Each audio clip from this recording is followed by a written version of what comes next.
We had a client that we worked with, and she was really struggling with profitability. She kept raising tuition. She actually did 3 tuition increases within a 15-month cycle, and she still could not catch up. So I helped her work with our 6 money leaks in schools, and she only used 3 of the 6 money leaks and cut her expenses by 50%. 50. She did not fire anyone. She did not slash any of her programs, and she did not work more hours. Again, the 6 money leaks are not hacks or spreadsheets. These are patterns. They are small decisions that feel so normal that your school does, but they quietly drain your school's profit. So if you've ever wondered why you're working so hard, but still not seeing the return, this is your first step to clarity. Click the link in the show notes and find out what it's actually costing you.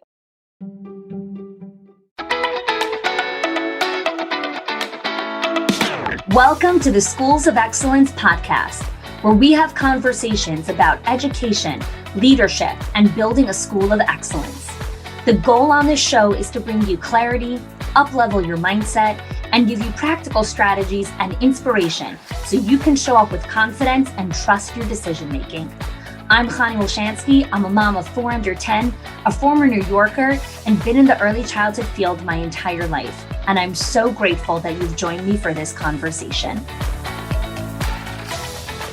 Hello there, and welcome back to the Schools of Excellence podcast. We are in the midst of our series on decoding your school culture. So part 1 was all about understanding the cultural tension decoder, which is our signature framework that I've developed on how to help leaders understand the emotions and behaviors and beliefs inside of their organization to help them decode what's actually going on inside of their organization and how to make good decisions about what they should be focusing on, what skills they should be developing, and how to coach their teams. And so we're going to be fully unveiling what this Tension Decoder looks like at the Summit of Excellence, which is our live in-person event, February 28th, March 1st and 2nd in Miami, Florida. If you're interested in being there, we have a couple of spots left. It is only for 45 people, for owners and directors. And if you're interested, there is a link in the show notes to check out our Directors Inner Circle and Owners HQ program, because this event is for members and their teams only. So last week we started talking about what drama-free leadership looks like. And I started to explain a little bit about the symptoms of drama inside of an organization. So last week we spoke about criticizing and complaining as a big symptom of drama inside of your organization. We spoke about gossip, and we also spoke about playing the victim. So if you have not had a chance to listen to that episode, definitely go ahead and listen to that. You can listen to it after you listen to this one, if you'd like as well. So let's go into the 4th symptom of drama inside of a culture is manipulation. Toxic people are extremely selfish. They do not have qualms whatsoever about manipulating others into doing things that will benefit for them. They're scheming, they're devious, they're cunning, and they are always thinking about themselves and finding ways to gain benefits for themselves, often at the expense and cost of others. So Chrissy was a really smart teacher when I introduced you to Chrissy. And the parents loved her, and she always did amazing activities with the children inside of her classroom. She was really creative, and a lot of the teachers looked up to her. But there was a dark side to Chrissy. She was extremely manipulative. She always got her way. And it started to create a vibe with the teachers. They were afraid of her. They would do anything just to make her happy. And I noticed this because on a few coaching calls that I had with the director, Leah, she kept talking about this one teacher over and over again. It was like as if she was like possessed by this teacher. It was the only thing that she could talk about. And Leah kept speaking about this feeling of unrest that was really going on in her center, and it was taking a toll on Leah's health. So Leah and I started to talk about what would it look like if this teacher, if Chrissy wasn't there. Now, Leah was really anxious about that. She says, she's my superstar. She's my teacher. The parents all love her. She, helped me open the school. Like, I really can't lose her. So one of the processes that I helped Leah work through was our process in Schools of Excellence of when to know when it's time to fire an employee. This is a question that I get very, very often inside of our Directors Inner Circle and our Owners HQ program. When is enough enough? When do you know if it's time to fire an employee? When is it like, okay, we're done. I've coached, I've done all the skills, like we're done. So as we started to work through that process, Leah became very emotional and she was crying. And she's like, listen, she's one of my best teachers. The parents love her. I'm short-staffed. I can't lose her. So like I said in the previous episode, I don't tell people what to do, right? I invite them to think about what they already know inside of them. And so I coach them with questions, right? Like I said in the previous episode, and I say this very often, tips and tricks is the lowest form of advice. The highest form of coaching and advice is questions. So I said to Leah, I said, listen, everything has a cost in life. What will it cost you to keep her? Right now, you're only thinking about what it will cost you to lose her, right? You're short-staffed. Now you're going to have to go find a teacher. The parents love her. You're afraid of the backlash, blah, blah, blah, blah, blah, blah, blah. I have a different question for you. What will it cost you to keep her? What will it cost your physical health? What will it cost your marriage? What will it cost your emotional, mental well-being? What will it cost your own children, right? You're a mom. You have 4 young kids. I think she was actually pregnant at the time with her 5th. What will it cost your school culture? I want you to give me a price on each of these things and then decide, is it worth it to keep her? Only you can make that decision. Leah took a week and came back to me. And she told me, what would it cost her health? What would it cost her marriage? What would it cost her well-being? What would it cost her parenting? What would it cost her culture? And I said, okay, now the question is keeping her worth the price that you're going to pay in all of those buckets? Leah let her go. She let Chrissy go. And she grieved for a very long time. She grieved the feeling of being used and abused and taken advantage of. She grieved the shame around feeling like she should have seen it earlier. She grieved the trust that she lost in some of her team. She had a lot of stuff to work through. And myself, my team, and the community was there for her. We were there for her during that season. My team mailed Leah a special self-care package so that she can nurture and take care of herself after this really difficult experience. Nobody talks about this. Nobody talks about the impact that drama, like manipulation from a teacher, has on the director and on the owner.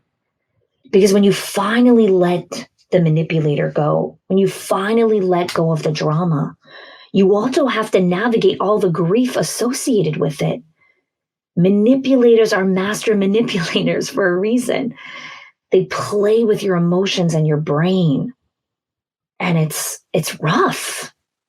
After she finally let her go, one of the teachers actually came over to her and said, thank you. We all feel a little safer now. So that's manipulation. That is a symptom that you have drama inside of your culture. So let's go to the final one. Inconsistent actions and behaviors.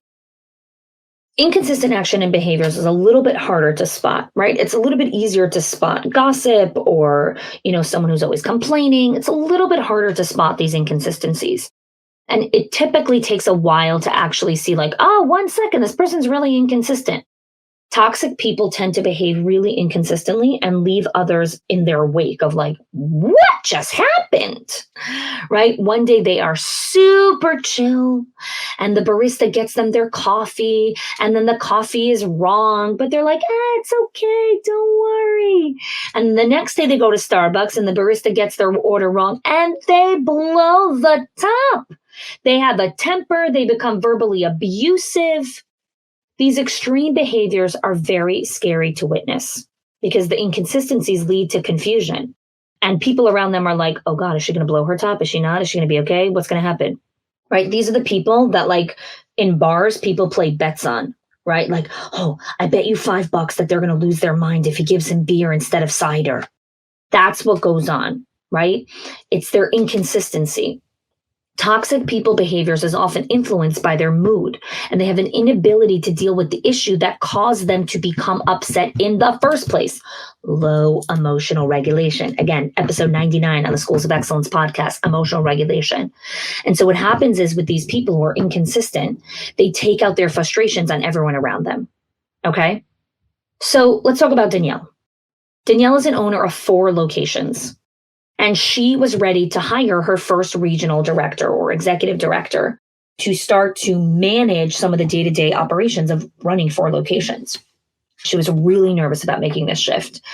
And she started to work through the hiring process, and she brought on Melinda as her new regional manager. Now, Danielle is more reserved and quiet, and Melinda came across as very confident and bold, and she held her own, and she really knew how to command the room. And Danielle was like, great, she's the yin to my yang. And she thought this was this great personality fit for supporting and leading a team of 10 people on the leadership team, because there were 4 directors and 4 assistant directors. And there was a curriculum specialist, there was an HR specialist, and there were also office assistants. So it was a huge leadership team. So one of the things that Danielle trained Melinda on was how to run the daily huddle. The daily huddle is one of our core communication systems that we teach inside of our Owners HQ program. And it's a very specific meeting framework for how to get your team leaders on the same page every single week to ensure that projects are moving forward, deadlines are being met, things are moving along. It's called the daily huddle. And Melinda was like, oh, this is such a great strategy. Like, let's go for it, right? And Danielle started to observe that there were some inconsistencies, right? Sometimes Melinda would say, all right, everyone make sure you're there at 10 o'clock or whatever it was. And then, she would get really upset if someone was late or not there that time. And then other times she'd be like, oh, it's okay, don't worry. And she would let it go. And then sometimes she would praise and compliment the directors, and she would fawn on them and do a lot of people pleasing when she would come into the center. And then other times she would be so hypercritical. And she would degrade the directors and say, what is going on here? Why is there so much clutter here? And what's happening over here? And there was just no telling of what would happen next. And so the directors really started to walk on eggshells around her. And it was like, oh my gosh. So Melinda realized that no one likes her. And she reverted to basically stay in her office, in her safe space. She basically left to use the bathroom and get coffee. She never went to visit the other location. She never went anywhere. She just kind of hid. And what happens is when there's inconsistent behaviors and emotions is the team never knows what to expect. When you don't know what to expect, you learn to start to live in a place of hypervigilance and anxiety because you never know. Are they going to be on time? Are they not going to be on time? Are they going to blow their top? Are they going to be okay? Is this going to happen or is this going to? I don't know. So you live in a state of hypervigilance. When the team lives in a state of hypervigilance for long enough, it becomes toxic. It is poison. And so at first glance, you could think, what? Inconsistent actions and behaviors? Like, how could that be so toxic, right? Well, you need to be consistent, right? You can't have erratic behaviors, right? One day you get fuming upset when someone walks into the meeting late, and another time you're just like, it's okay, just sit down quietly, right? No. There has to be consistency with your emotions. Now, I'm not saying that sometimes you're not going to get frustrated, but the inconsistencies that I'm talking about is the intensity and frequency of the inconsistencies, the intensity of the polarized emotions, yelling versus like, oh, don't worry, it's okay, right? Now, the challenge with the inconsistencies of actions and behaviors is also understanding discernment. Right? Discernment is episode 93 on the Schools of Excellence podcast, not 93 or 94, where I talk about discernment as part of the bridge to excellence, one of the meta skills, where sometimes you have to discern this day I do this and this day I don't do this. Discernment is very different than inconsistent actions and behaviors. And if you need help understanding that, please go listen to that podcast. Because discernment is not about being inconsistent. Discernment is about understanding in this moment, I need to make a different decision. It is very thought out. It is very intentional. It is very methodical. Inconsistent action behaviors is not discernment. It's, whoo, I'm in the mood today to give everyone a free pass, so I'm going to give everyone a free pass. Versus, yeah, I'm really feeling cranky and crusty this morning, so no, not giving anyone a free pass. That is not discernment. That is inconsistent actions and behaviors. Discernment is thought out. Okay? That's just on one foot to understand the difference between the two, but definitely go check out that episode. So Danielle is really struggling with this, with Melinda, and the inconsistencies and what it's causing to all of her centers. So what makes a drama-free person? Okay, what are the characteristics of somebody who is drama-free? Because that's what we want in our culture, right? That's what we're looking for in our organization. Number one, they are competent in their job. They actually know how to do their job. Okay. That is one component of drama-free leadership. Another component, adaptability. They're able to adapt to what is being thrown at them. So if 4 teachers walk in late, they're able to adapt and figure out how to respond in that moment. Flexibility. They're flexible with their thinking and they're flexible with their schedule. So flexibility is not just what's being thrown at them. They're like, oh, okay, I can make shifts to my schedule. Flexibility is in their thinking, where when they learn new information, they're ready to change their mind. One of the biggest holdups in our Directors in Our Circle and our Owners HQ program, one of the biggest reasons why people don't join the program or people struggle to have success is their inflexibility of thinking. They are very stubborn in the way that they think. This is the way it has to be done, right? And they are blocking new information. So even when they hear new information, like, no, that's wrong. That would never work for me. That doesn't work. My center is smaller. My center is bigger. My center is faith-based. My center is like this. My center is not doing expansion. I only have this type of teacher. I don't have, this kind of thing. They are constantly looking for excuses of why that idea doesn't work for them. It is inflexible thinking. Your heart is a rock. You cannot even bend to see that there is a different approach to how something could be done. It's inflexible. That's drama. Okay? Drama-free is flexibility. Another component of drama-free, content. Just happy with themselves, right? Happy with who they are, happy with themselves, not in the pursuit of like, I need more of this and I need more of this and I need more of this, right? In the constant pursuit of more. They're content. They're happy. Maturity. Now, maturity is huge, right? So many components to look at maturity, but maturity is they know who they are, right? They're mature about the way that they respond to things. My son is in 7th grade and he has a phenomenal teacher this year. I'm so grateful. And one of the things that his teacher was coaching, the teacher, one of the things that makes this teacher amazing, right? I just realized I said this teacher is phenomenal. Let me tell you why he's phenomenal. One of the things that I find that make a great teacher is they have a holistic approach to education. And this teacher coaches a lot on interpersonal behaviors between the boys. So Mendel is in a only boys school. He goes to LEC, which is the Lubavitch Educational Center in Miami. Amazing school. And his teacher does a lot of coaching and training with the boys on how to interact with each other. And one of the things that he was talking about was understanding how to let things go. So he was talking to the boys how he's like, in 7th grade, it's time to just learn how to let go when someone touches your desk. Or if someone accidentally touches you, let it go. You don't need to come tell the teacher that someone touched your desk or that someone touched you or that someone looked at you. So Mendel came home and he was like laughing about it. He's like, some kids in the class, they're really immature. They still come to the teacher about these kinds of stuff. So you're listening to like 7th grade. What? Those kids are like turning 13. Like that's what we do in like 1st and 2nd grade, right? We go, teacher, Amy touched my desk. Well, don't do that in 7th grade, right? It's immature. Okay. But the thing about maturity is that it is an internal game, right? Like we have to learn how to constantly develop the next level of maturity. Okay. So when you're 20, it's okay to do certain things and people give you a pass, right? Or like I often laugh with my husband, with Mayor, how sometimes we'll be around my sister when she was newly married and Mayor would be like, give them a pass. They're newly married, right? Like newlyweds act immature. They're newlyweds. And especially if the newlyweds are in their early 20s, they're really immature. But when you're in your 30s, it's not appropriate to act that way. It's not appropriate to show up that way, right? It's immature. You're in your 30s. It's immature. So maturity is a component of drama-free leadership. Non-judgmental, okay? When someone is drama-free, they're non-judgmental. How do you become a non-judgmental person?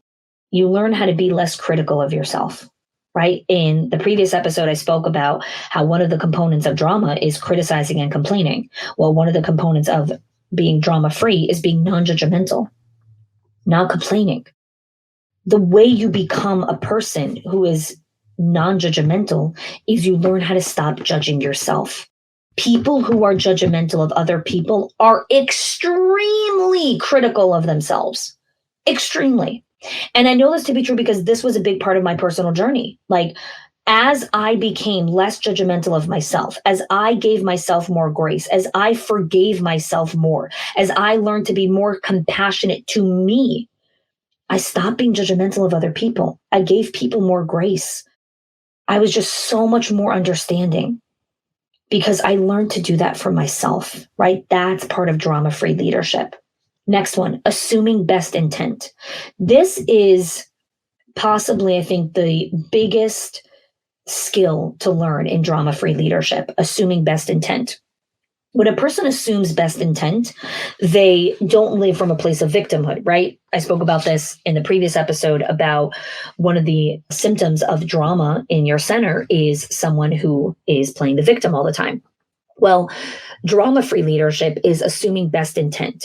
It's recognizing that when the person walked in 10 minutes late, they did not walk in 10 minutes late to piss you off. They walked in 10 minutes late because something's going on in their life. Okay. Assuming best intent is when you come into the lunchroom and you recognize the custodian didn't put out the tablecloths. You assume best intent. You assume that something happened, not that, oh, they're so lazy, right? You're non-judgmental. You stop judging people on every little thing, right?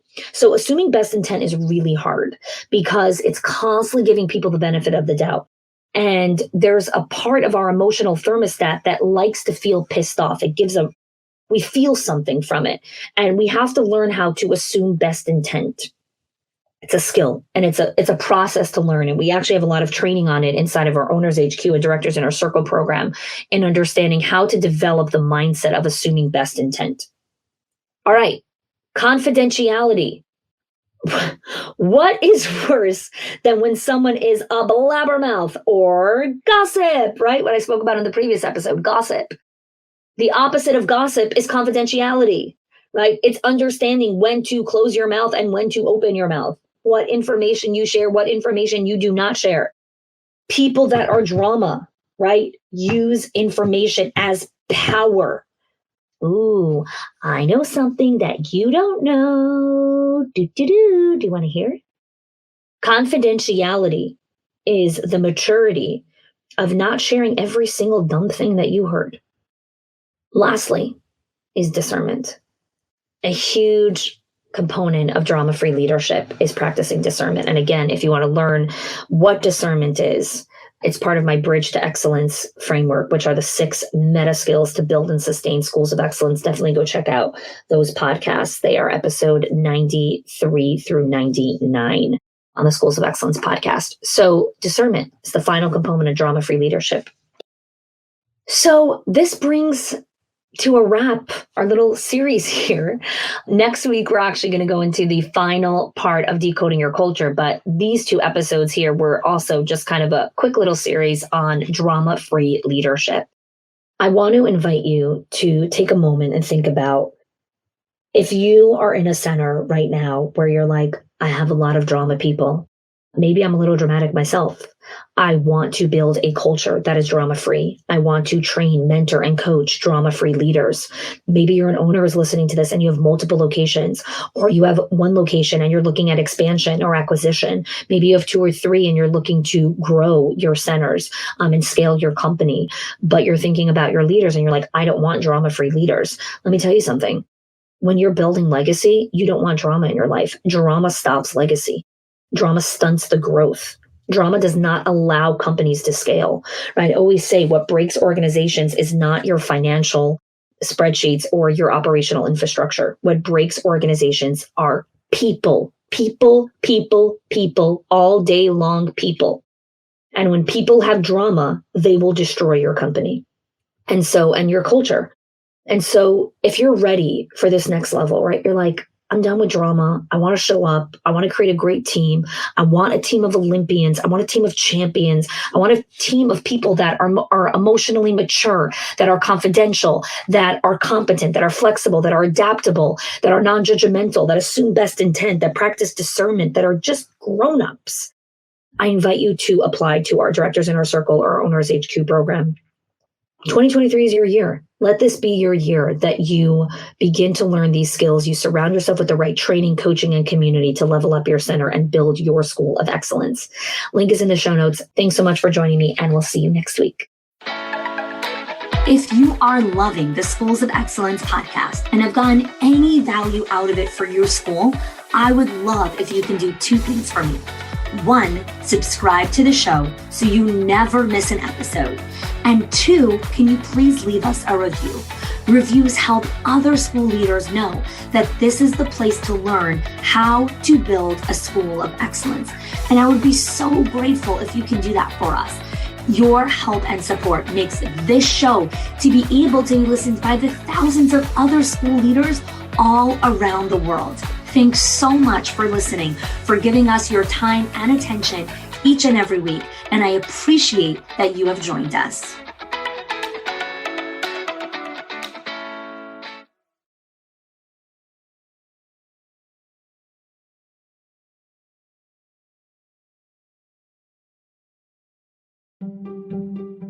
If your accountant has ever told you to cut back on professional development or slash your teacher appreciation budget or your staff development budget just so you could stay afloat, or has told you, hey, you probably can't go invest in that program, please listen. The problem is not that you're spending too much money on your people or yourself or your investment or your support system. It's that your school has invisible money leaks that are draining your profit, leaks that no spreadsheet will ever catch or accountant. So I created the 6 money leaks of schools that show you the 6 core areas that schools lose money every single month without realizing it. If you close even one of them, your profits will start to soar without sacrificing your team. Go get it now and stop blaming the things that are actually building your school.